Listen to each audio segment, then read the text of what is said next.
Hey, folks, it's Nate. It's time I got back to the drawing board.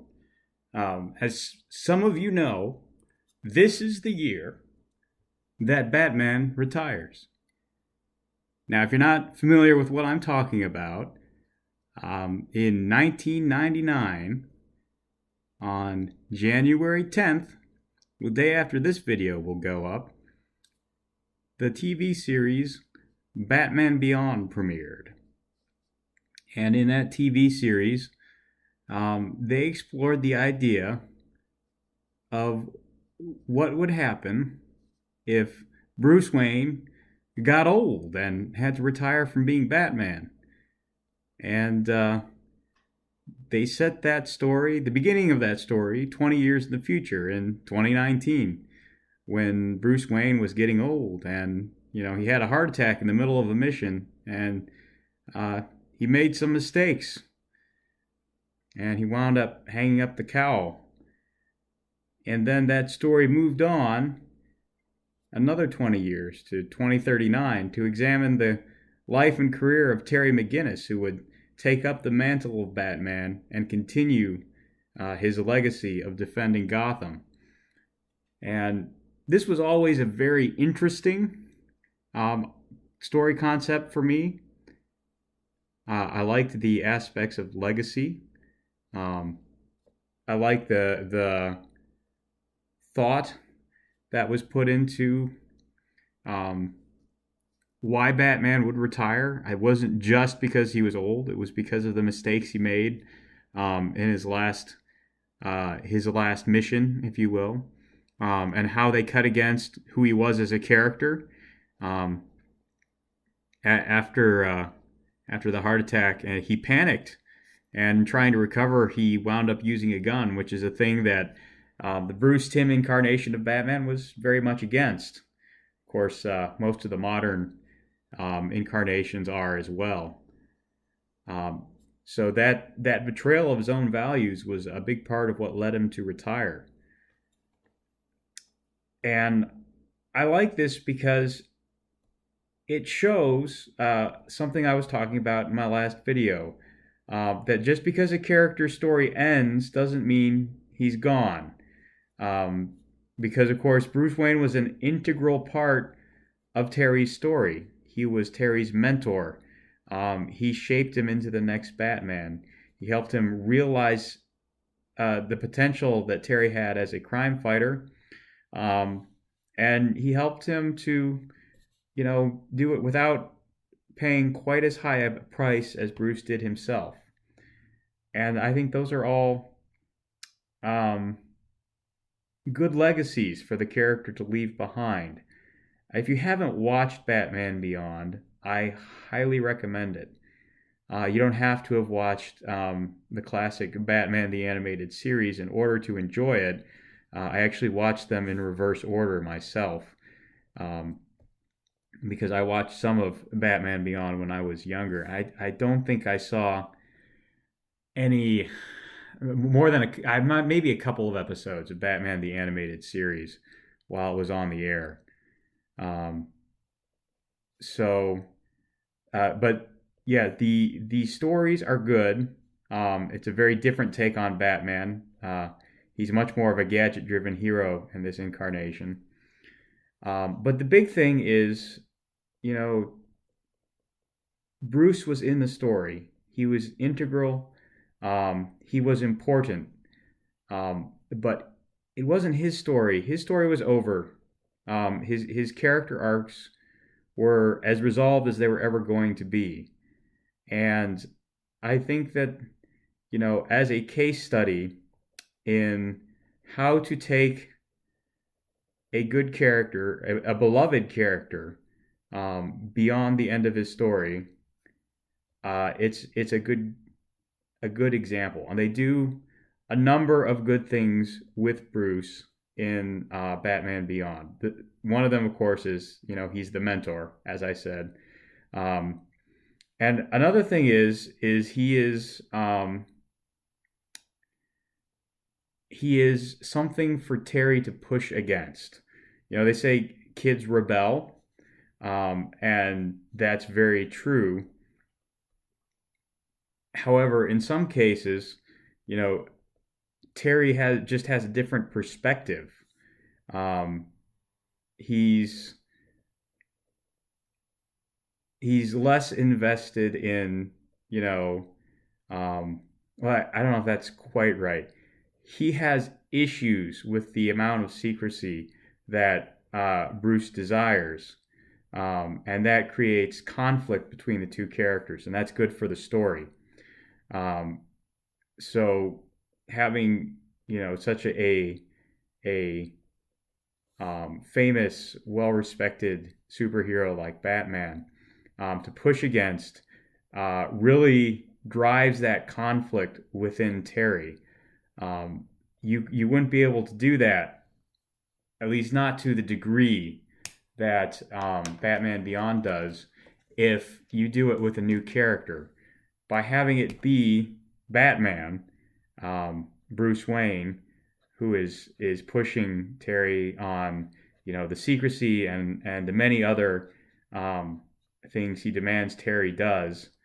The conflict then is that much more tense. We're much more invested in it because we understand. We aren't just told why Batman insists on these things. We have seen how they have played out in his life before, and we know both the good and the bad things. Because many of the doctrines or policies that Batman developed over his crime fighting career were not good for him, and of course it makes sense that he would stick with them as time went by, but they weren't always positives, and this is why people like Barbara Gordon and Dick Grayson are no longer a part of his work. Um, so this also sets up other conflicts for Terry. The other people that were a part of Batman's life have very different opinions about whether Terry should be doing this, and whether Bruce is trustworthy even to undertake raising up another young man, because we know he's done this several times in the past, and we meet several of the people who have been in Terry's shoes before, and they're not really in the best places when Terry meets them. That's it's pretty significant. It's another source of conflict. It's another source of character growth for Terry to try and work out these relationships and what the advice these other characters is going to mean for him. And this is another thing that you can do with these legacy characters without having the stories be exclusively about them. It's still being Terry's story, which these other characters are in. And these Barbara Gordon was the biggest one, but Dick Grayson I believe in one or two as well, or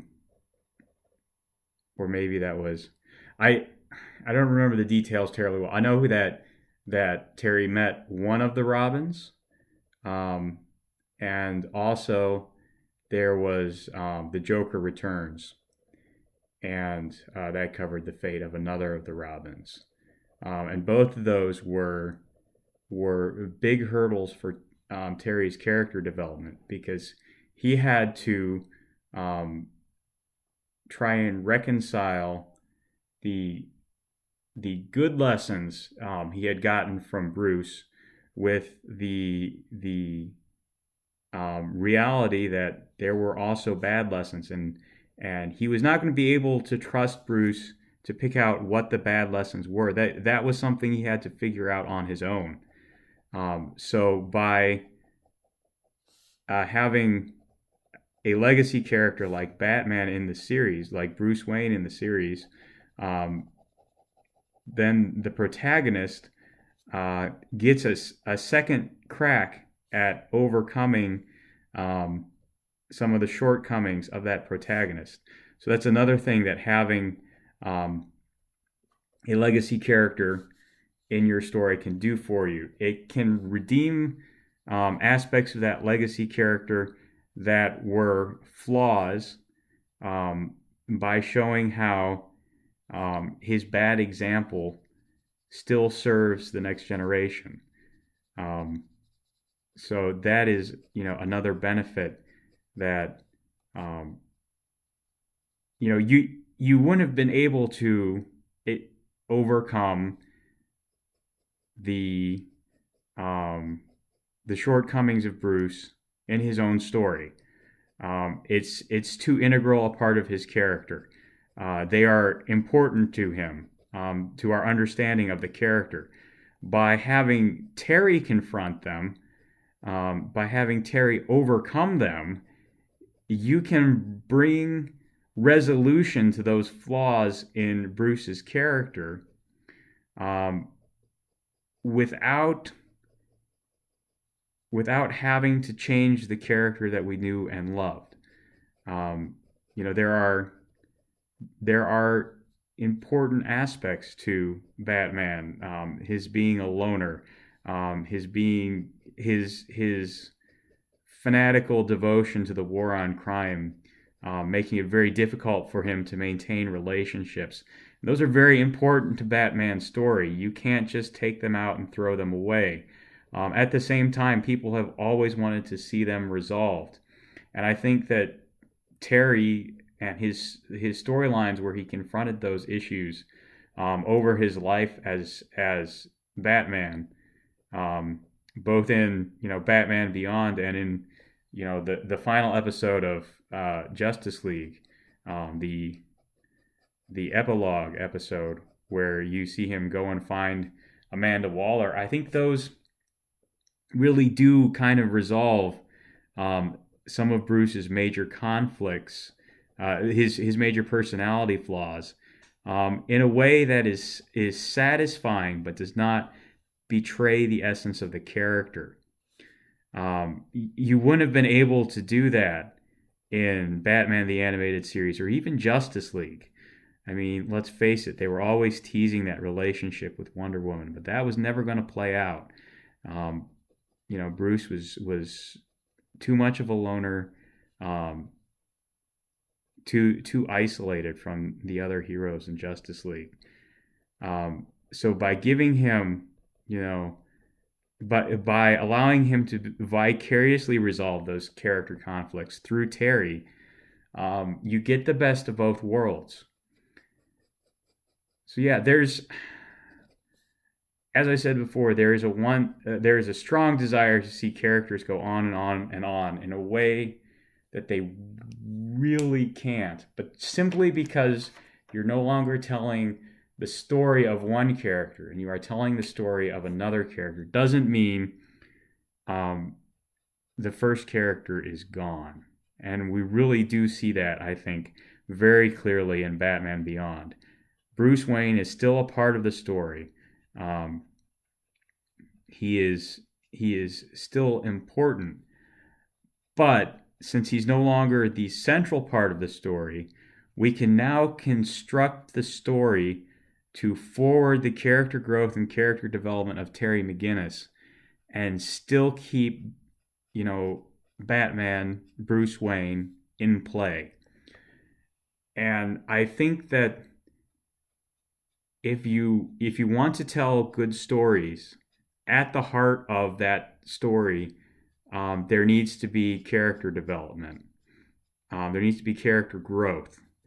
And your story needs to be about the character who is developing and growing.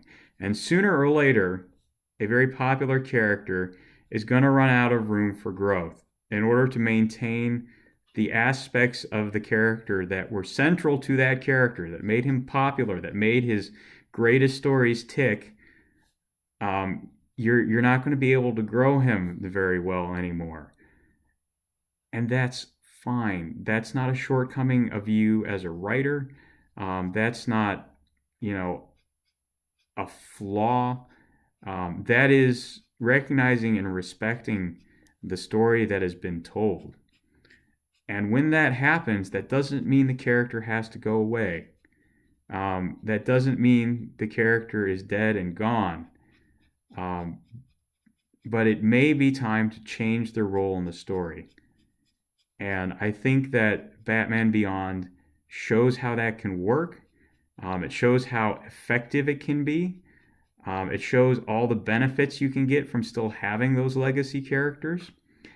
And if you haven't watched it and you want to write long, ongoing stories, I don't think there's anything that will serve you better than by checking out Batman Beyond and really taking in how they managed to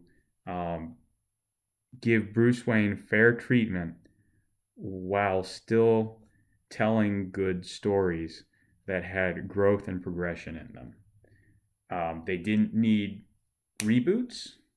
They didn't need gimmicks. They just told good stories, and they put the right character at the heart of those stories. Anyway, that's all I got for tonight. There's a like and a subscribe button down below. Use them as you see fit, and I'll talk to you later.